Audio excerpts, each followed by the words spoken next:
Saudari-saudaraku yang terkasih, berjumpa kembali bersama saya Romo Antoro dalam Renungan Harian Jumat 2 Desember, Pekan Advent yang pertama. Semoga kita bersama keluarga dan komunitas kita selalu dalam keadaan baik, tetap sehat dan bersemangat.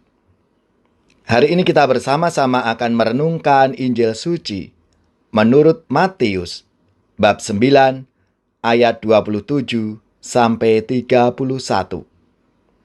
Marilah kita bersama-sama mengawali renungan kita dengan tanda kemenangan Kristus. Dalam nama Bapa dan Putra dan Roh Kudus. Amin. Sekali peristiwa, ada dua orang buta mengikuti Yesus sambil berseru-seru, "Kasihanilah kami, hai anak Daud." Setelah Yesus masuk ke dalam sebuah rumah, datanglah kedua orang buta itu kepadanya, dan Yesus berkata kepada mereka, "Percayakah kamu bahwa aku dapat melakukannya?" Mereka menjawab, "Ya Tuhan, kami percaya." Lalu Yesus menjamah mata mereka sambil berkata, "Jadilah kepadamu menurut imanmu." Maka meleklah mata mereka, dan Yesus pun dengan tegas berpesan kepada mereka, katanya, "Jagalah supaya jangan seorang pun mengetahui hal ini." Tetapi mereka keluar dan memasurkan dia ke seluruh daerah itu.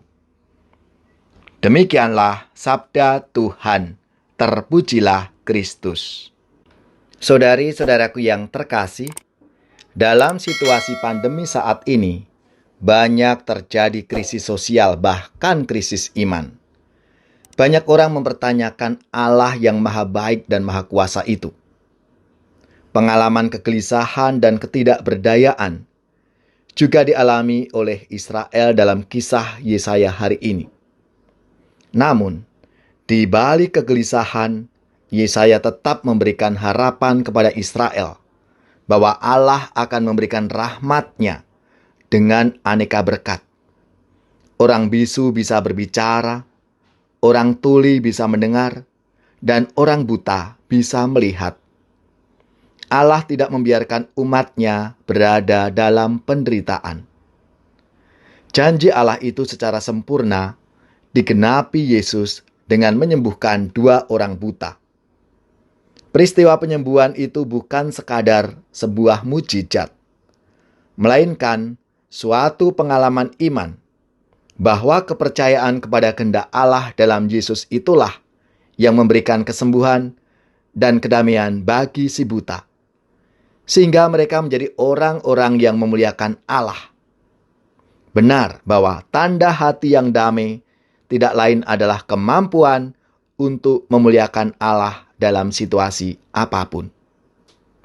Saudari-saudaraku yang terkasih, gereja yang merupakan tanda kehadiran Kristus juga punya tugas yang sama untuk senantiasa meyakinkan bahwa janji Allah akan keselamatan tetap berjalan.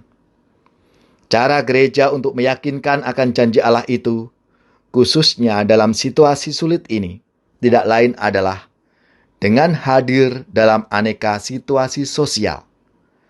Kehadiran gereja dan pendampingan pastoral dalam masa pandemi, misalnya, memberikan peneguhan, sehingga umat tetap bergembira dan merasakan damai bersama Allah karena percaya bahwa gereja menghadirkan Kristus yang penuh belas kasih itu.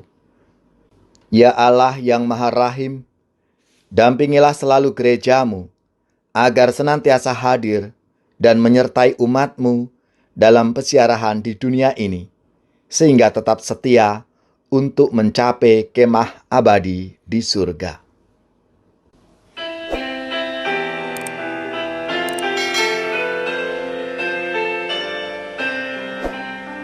Tuhan Yesus, sembuhkanlah kami, orang buta, orang congkak hati, dari mati hidupkanlah kami, dari